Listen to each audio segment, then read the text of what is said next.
अस्सलाम वालेकुम एवरीवन, उम्मीद करती हूँ कि आप सब खैरियत से होंगे। Welcome to my YouTube channel. So जी, आज हम जिस टॉपिक पे बात करने जा रहे हैं वो बड़ा ही एक नॉर्मल और बड़ा ही एक ज़्यादा पाया जाने वाला एक डिसऑर्डर है एंजाइटी की टाइप्स में से, जो है जनरलाइज्ड एंजाइटी डिसऑर्डर, जो मैक्सिमम लोगों में आजकल आ रहा है।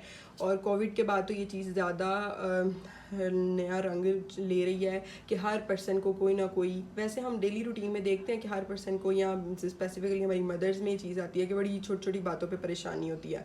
तो लेकिन अब आगे से ये है कि बच्चों में बहुत सारी ये चीज़ें कॉमन आ रही हैं। अब अगर हम बात करते हैं कि डायग्नोस्टिक क्राइटेरिया क्या बताता है हमें DSM-5 कि एक्सेसिव एंजाइटी होती है और हर चीज़ के बारे में वरी यानी कि परेशानी हो रही होती है, और ये परेशानी एक्सेसिवली और परसिस्टेंटली यानी कि लॉन्ग टर्म तक होती ही चली जाती है कि इसकी वजह से डेली रूटीन और जो नॉर्मल फंक्शनिंग है वो बहुत ज़्यादा मुतासिर होती हैं।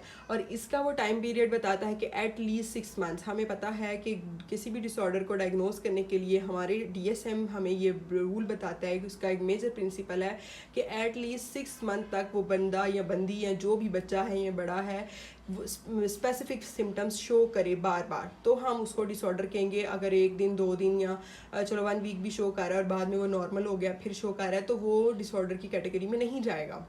वो नॉर्मल फंक्शनिंग या जो नॉर्मल रूटीन के जो प्रॉब्लम्स हैं उसकी वजह से सिर्फ उसको थोड़ा सा इशू आ रहा है, बाद में वो बिल्कुल ठीक है। अच्छा जी, आगे हम अपने टॉपिक की तरफ आते हैं। अगला जो वो एक क्राइटेरिया बताता है वो कहता है कि उसको बहुत ज़्यादा अपनी वरी को कंट्रोल करने में डिफ़िकल्टी आती है, यानी कि वो कंट्रोल ही नहीं कर सकते, मतलब उसके हाथ में ही नहीं है ये चीज़ कि वो अपनी परेशानियों को या वो सोचना उस चीज़ के बारे में फ़िक्रमंद होना छोड़े। फिर फिज़िकल सिम्टम्स की वो बात करता है कि फ़िज़िकल सिम्टम्स जो आते हैं वो हर वक्त बेचैन रहता है।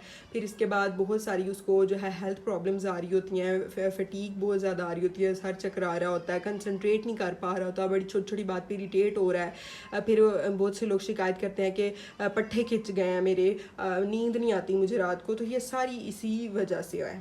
इसके बाद अगर पाकिस्तानी कल्चर में इसके सिम्टम्स को हम बात करें तो हमारी माओं में ये बड़ी चीज़ आती है, और उनको देखा देखी बच्चों में ये बड़ी चीज़ आती है कि बच्चे कंप्लेन करते हैं। हमारे पास बहुत से ऐसे केसेस आते हैं जिसमें बच्चे कहते हैं कि मुझे ज़्यादातर चिड़ इस वजह से चढ़ती है क्योंकि मेरी मामा हर वक्त परेशान रहती हैं और मैं उनको देख के और परेशान हो जाता हूँ।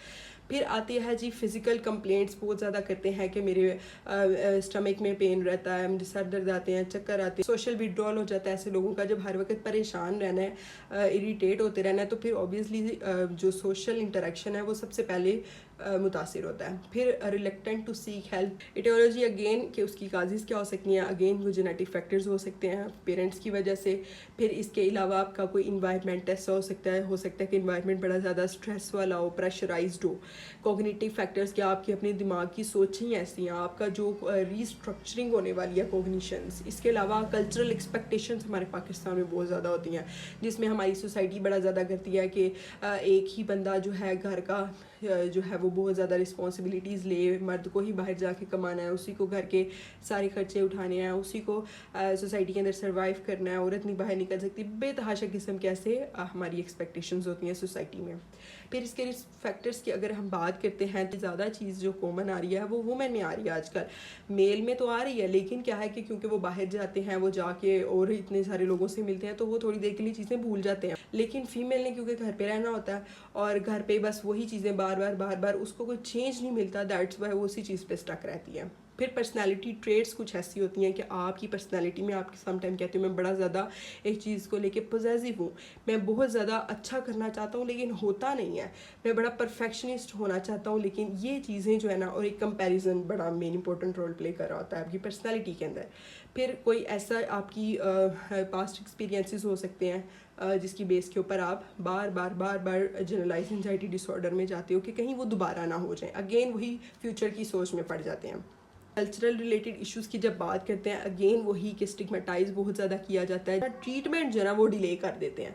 फिर इसके बाद मिस इंटरप्रेट ऑफ सिम्टम्स, इसमें क्या आता है कि हमें अगर सर दर्द या पहले जैसे हम बात कर रहे थे पिछले लेक्चर्स में कि जो अगर कोई सिम्टम फिजिकल आ रहे होते हैं चेस्ट में, अगर किसी टेंशन की वजह से कंधे खींच जाते हैं, चेस्ट में पेन होती है, तो हम फ़ौरन से हार्ट स्पेशलिस्ट के पास पहुंच जाते हैं कि जी हमें हार्ट का प्रॉब्लम है, लेकिन एक्चुअल में वो प्रॉब्लम कोई और होता है जब उसकी सारी डिटेल हिस्ट्री पता चलती है। तो कोपिंग मैकेनिज़्म, हर बंदे का अपना अपना कोपिंग मैकेनिज़्म होता है क्योंकि इंडिविजुअल डिफरेंसेस आते हैं, हर बंदे को हर चीज़ हैंडल करने में डिफरेंट पर्सपेक्टिव से समझ आ रही होती है।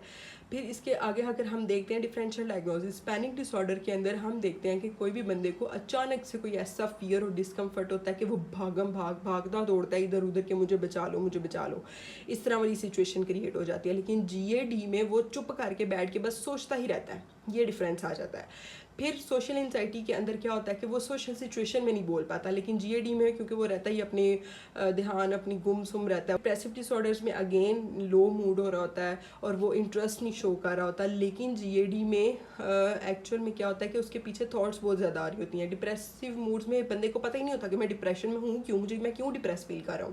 لیکن جی اے ڈی میں بندے کو پتہ ہوتا ہے، کسی بھی پرسن کو یا کسی بھی بچے کو یا کسی بھی اڈلٹ کو، کہ مجھے یہ فکر ہے، مجھے یہ کرنا ہے، ایسے کرنا ہے، میں کر نہیں پا رہا. او سی ڈی کے اندر اگین وہی ہوتا ہے کہ ریپیٹیٹیو اور انٹروسیو تھاٹس بیہیویئرس ہم کمپلسیو شو کر رہے ہوتے ہیں تاکہ ہم اپنی انزائٹی کو ریڈیوس کریں. لیکن اس کے اندر ہمارے پاس کوئی وے نہیں ہوتا کہ ہم اپنی انزائٹی کو ریڈیوس کریں، تو اس لیے ہم لوگ وہ بیہیویئر کو بس کرنے کی بجائے دماغ میں سوچ رہے ہوتے ہیں. سو جی یہی تھا ہمارا ٹاپک. اگر آپ کو ہمارا ٹاپک پسند آیا تو ہماری ویڈیو کو لائک کریں، چینل کو سبسکرائب کریں.